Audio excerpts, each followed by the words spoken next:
Today on Context, the ravages of war and famine. I looked at it and it was just like looking at a movie. The horror of living through the most powerful hurricane ever to hit Bahamas. Please pray for us, everyone. And the call for us to care for those we don't even know. We take you to 3 trouble spots in our world today: rebuilding in Bahamas, Doctors Without Borders in Yemen, and a filmmaker takes us inside a refugee camp in Greece. In some of the most desperate places in our world, there is one common denominator: the resilient human spirit. It took me 1 year non-stop. Building on the resiliency of the human spirit and a call for human connection across the world for the unveiling of a new sculpture, Angels Unaware, in Vatican City. Pope Francis revealed the work of Canadian artist Timothy Schmaltz to mark the World Day of Migrants and Refugees. Schmaltz said the sculpture reminds us all that in welcoming a stranger, we could be unaware that we are truly welcoming an angel. And here at home, election campaigns continue, but can Liberal leader Justin Trudeau hang on to the young Canadian vote that got him into power in 2015? A new Nanos poll shows voters 18 to 29 who plan on voting Liberal are down to 27% from 38% in August. Canada's largest all-candidates debate before a live audience is going to take place in Toronto. This event is organized by the Archdiocese of Toronto. Neil McCarthy is the Archdiocese Director of Communications. He says perspectives on the issues matter to people of all faiths. When it comes to homelessness, poverty, the environment, immigration, faith communities are on the front line of those issues. And you can watch the debate live on our streaming platform, intothecastle.com. Well, the last thing on anyone's mind in Bahamas are elections. Just 3 weeks ago, Hurricane Dorian ripped through the islands where 56 people died. An estimated 600 are still missing. 70,000 people have lost their homes. They're left wondering what is next. One of those people is Gertha Johnson, whose desperate pleas for prayers were heard around the world. She spoke with our Christine Yu from Nassau. I can't believe it's been a month now. I still haven't been able to sleep from all this. The most I sleep is 3 hours. It's so hard that you have to sit and wait for someone to make a decision about your life. We just here waiting and praying. That's all we can do. And the way this hurricane came and this tornado, it was unbelievable. And that's what's so hard. It's like I can't get it out my mind. It's like I'm there all over again, just standing and just praying and just hoping somebody will come and help us.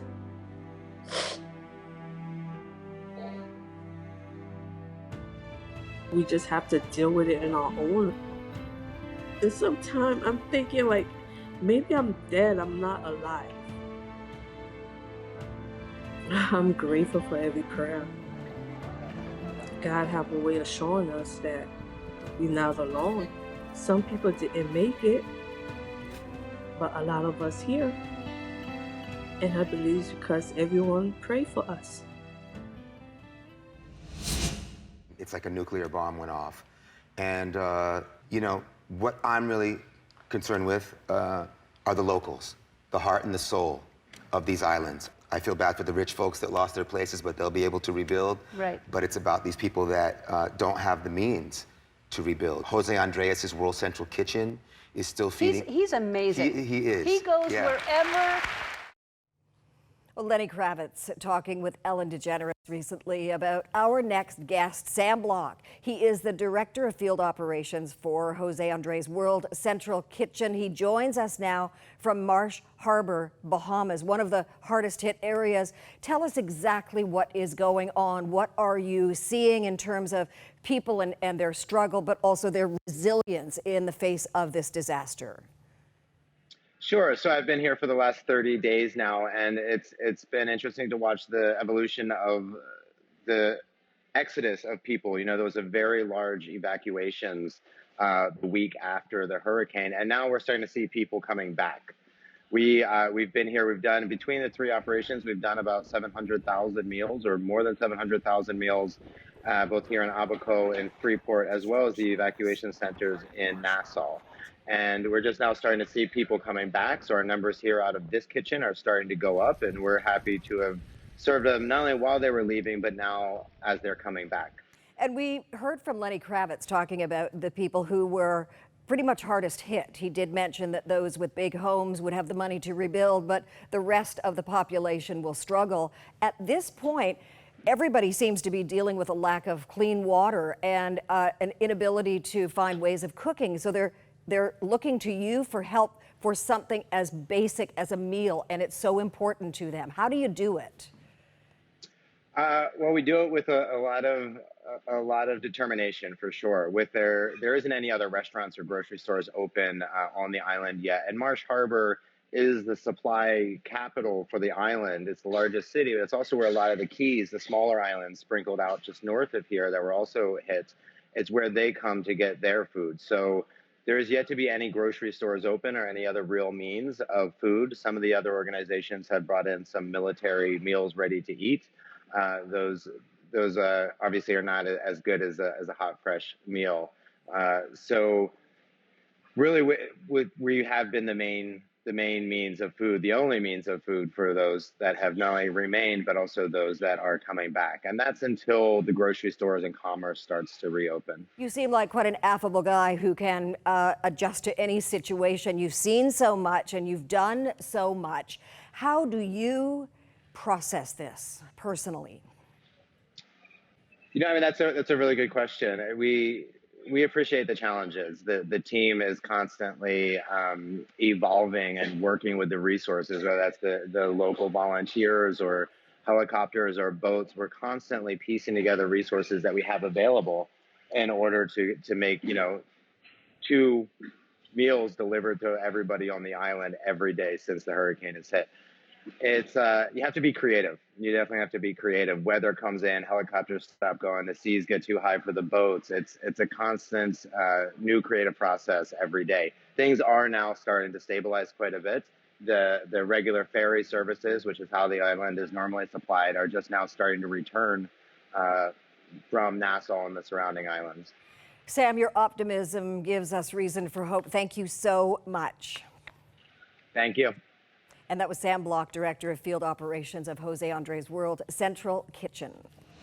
Well, the devastation that natural disasters like floods, hurricanes, and earthquakes bring to a community cannot possibly be measured. But the creator of a phone app hopes to bring damage control and a sense of connection in a time of crisis. Mina Pan is the founder and CEO of tech startup Atma Connect, and she joins us from Oakland, California. Brilliant idea. Explain, please, how this app can help people prepare for disaster. So social connectedness is this incredibly underinvested in tool for disaster resilience. What we've created is AtmaGo, a hyper-local social network for neighbors helping neighbors. So people are using it every day to report problems to the government, to take community collective action. And when disaster hits, it becomes all the more powerful. People are sharing the locations of government flooding shelters. They're helping their neighbors in the immediate hours after a disaster before humanitarian agencies and governments are able to respond. Mina, what happens when disaster strikes an area of this world that doesn't have access to social media, doesn't have that connectivity? The reality is when disaster hits, telecom lines come down. And so what do we do in the case that when telecom lines come down? And what we are what we want to investigate and create a solution for is this situation in the post-disaster situation where cellular doesn't exist. And what we're investigating is mesh networks. So for people to be able to communicate from mobile phone to mobile phone in the post-disaster situation. Very quickly, something like this obviously is a preventive in a way. It's to connect people with an impending disaster looming. What about after the fact? How effective is the app when it comes to keeping people connected while they're trying to reclaim their lives? The post-disaster in Sulawesi, where the city was hit by a tsunami, people couldn't find water and couldn't find health care in the hours and days after disaster. And we have a user, Rama, who talked about how she and her family didn't know where to look. They looked on Facebook, and were able to find on Atmago that Red Cross was supplying water to the area, and so that her community was able to go and get water. In Lombok, where there was an earthquake in Indonesia, there's a woman who experienced so much post-traumatic stress from the disaster that she said she couldn't leave the house for days and weeks. And it was posts on Atmago where people were encouraging each other to rise up and rebuild and providing psychosocial support that really helped her get out of the house. So it seems that technology is now trying to work alongside to bolster the human spirit.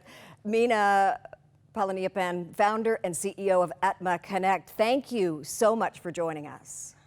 Thank you. Destructive hurricanes like the one that hit Bahamas are on the increase. To help us understand just how rising ocean temperatures affected the power of Hurricane Dorian, we're joined by author and climate journalist Elana Mitchell. Thank you for being with us. So hurricanes gather steam over water, but the water seems to be warming up at an alarming rate. Talk to me about that messy soup, if you will. Okay, so the waters are warmer because the carbon load in the atmosphere is higher, and that means that more heat is held against the body of the planet, and a lot of that goes into the ocean. So there's the ocean, it's warm, it's got all this extra energy in it. As a hurricane is forming, it just picks up that energy and it becomes stronger, it's faster, it spins more quickly, and it grows more swiftly. And are we going to see more intensity and more frequency when it comes to hurricanes? And do we tie this all together with those two words that are oft used but very little is done about it, climate change?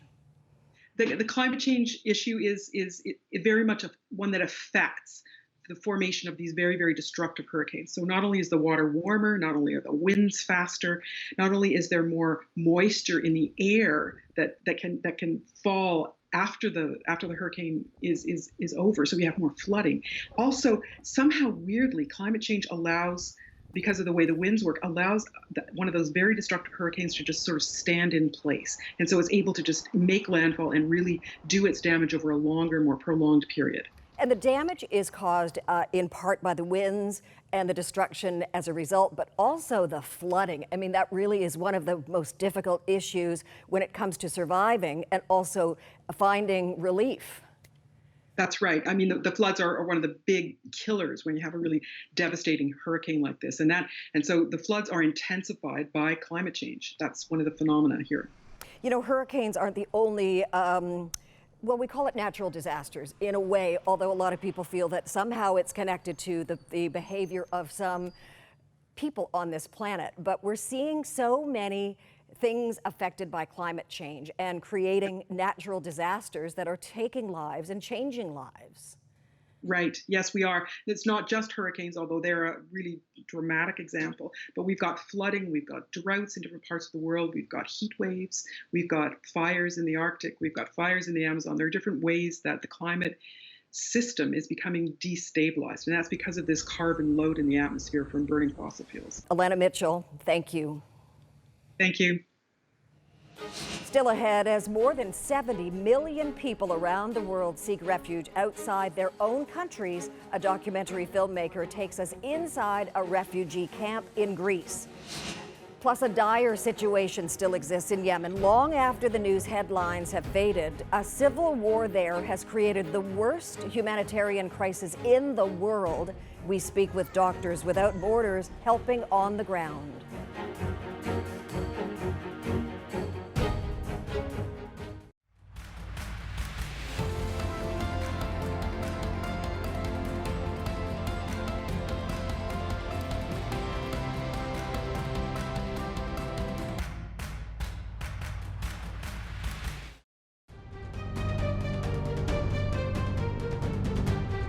Well, another lost but definitely not forgotten people are the Yemenis, suffering through a civil war now for 5 years. Just to enter the country is life-risking. Pádraig McCluskey is with the group Doctors Without Borders. He joins us by phone. The only way to get anyone inside that country is by phone. Thank you for taking the time. Pádraig, what are you seeing on the ground and who are you seeing there in Yemen? Well, for the past couple of years, across many different parts of Yemen, we've been seeing the health consequences of violence, displacement, an economy in free fall, and a collapsed healthcare system.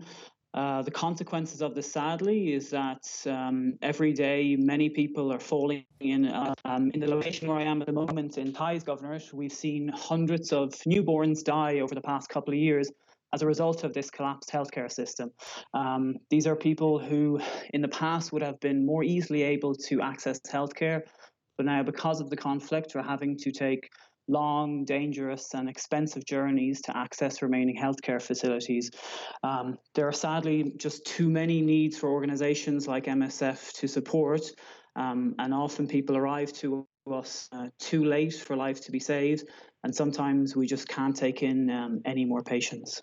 I think a lot of people are very aware and very grateful for the work that you do, Doctors Without Borders. Let's talk about what you're observing in terms of the human spirit, the will to live, the desire to have hope for a future. Is that still with the people of Yemen? Yes, I think there is always hope. I think we see every day here in the hospital that we're in the strength and resilience of Yemenis as they try and cope and overcome the different challenges that the conflict has brought up. I was walking through the neonatal departments here of the hospital today, and it left quite an impression to see very young babies, a day, 2 days old, just battling their first days in their short lives. So I think seeing the humanitarian crisis, I think it remains to be seen whether they will take those steps. We're in the middle of an election campaign, and the various leaders talk about what they can do for their own country. What can we Canadians do for the people of Yemen? I think if you're from Canada or any country in Europe or the US, I think there's always more pressure that can be placed upon people's representatives, upon politicians, to just ask the simple question: why isn't more pressure being placed upon the warring parties to protect civilians, to protect hospitals? Your compassion comes through loud and clear. How has this experience been for you and the others with Doctors Without Borders? I think it's obviously it's a very busy time, especially for our Yemeni colleagues and the international medics who work here in the hospital that I'm in at the moment. But I don't think it kind of compares to the situation that our patients find themselves in, many of whom who travel long distances to access healthcare on a daily basis. Is there an end in sight? Is that even a possibility? As MSF, we continue to call on the warring parties to protect civilians, to protect hospitals and medical staff, and to ensure people have access to the assistance that they need. Those steps can be taken. It is tragic that a lot of the health consequences of the conflict, and the warring parties can take steps to alleviate some of that burden. That would make a big difference to civilians' lives, and whether an end is in sight remains to be seen. Well, from more than halfway around the world, Pádraig McCluskey, I thank you from the bottom of my heart for speaking with us and for your tremendous work on the ground in Yemen. We salute you, and you are in our thoughts and our prayers. Thank you. Thank you. ابني كان يبكي يقول ما بدي اروح هو الأخف أموت. هذاك اليوم بعتبره فيه كان جنازتي يعني. 15 محاولة بحاول على كيوس وعلى المناطق مع هذول الأطفال، أقسم بالله 15 محاولة. Well, according to the UN High Commissioner for Refugees, the biggest group of people displaced, it's refugees. There were 25 million by the end of 2018, of whom about half were children. Faten Al-Faraj is the producer of a documentary about life in a refugee camp on the island in Greece of Lesbos. She joins us now with more information about this. What brought you to Greece? One doesn't typically think of refugee camps in Greece. Well, you know, originally, like most of the refugees are from the Middle East area. I'm originally from the Middle East. I'm from Jordan. And it felt so close to home. And I felt that I have to give these people a voice and to try to help them to be heard.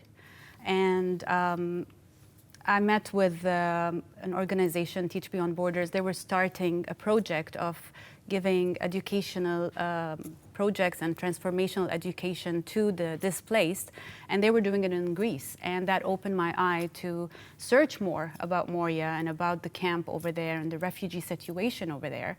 And I was so blessed that they entrusted me to do this project with them. You could have the safety of the camera in front of you and being behind the lens, seeing through it, but you actually put yourself into many situations while you were filming. What was the reality of life in a refugee camp like? Oh, it's devastating. It's the living situations in the refugee camp, especially in Moria, which is considered one of the worst refugee camps on earth. It's inhumane. People are living in tents, 2 to 5 families in one tent. The minimum number of families is 4. And sanitation is a real problem. There is none. Yeah. And food. Food, they stand for hours to get their food for the day. There's no security, there's no safety. Women cannot shower because they might get raped while going to the washrooms. They cannot leave their tents without being afraid that somebody might come and rape their women or steal their stuff. Fights, gangs, it's inhumane. What can be done? You know, we shine the spotlight in the news on various stories that are making headlines, and that means that the focus moves away from situations like what you saw in Greece. So what can be done to put the spotlight back on and see that there is some peace and some future for these people who have suffered so? We have to have them heard, like to have their voices heard. How can they be heard? Each one of us can take a role in this. Like if you're a filmmaker, go and make them heard. If you're simply a person who can support and financially to support those refugees, either the volunteers to go and just to treat them with respect and dignity, to show them love, to give them hope in humanity and future, I think that we can start making a difference by small steps. The documentary is called Life Jacket. You're hoping it will be a part of Hot Docs coming up in 2020. In the meantime, are you going to be speaking with world leaders, with royalty, with people on the ground who can actually make a difference? Actually, I was honored and blessed to get an endorsement from Princess Reem Ali and Prince Ali of Jordan. They believe in the rights of refugees and that education is a right, it's not a privilege. I was blessed to get their endorsement, and I'm also reaching out to the UN people to give some endorsement and some, you know, just to give it more credibility. Instead of paying lip service to it, do something about it. Exactly. Thank you so much. We believe in you. Samaritans Purse responders were some of the first people on the ground in Bahamas after Hurricane Dorian ripped through, decimating 2 of the islands.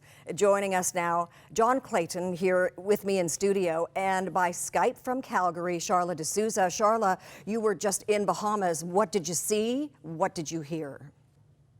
So we saw a lot of chronic illnesses in the hospital. Their facilities were completely demolished by Hurricane Dorian. And we landed on the ground, built our hospital within 4 days, and started treating patients immediately.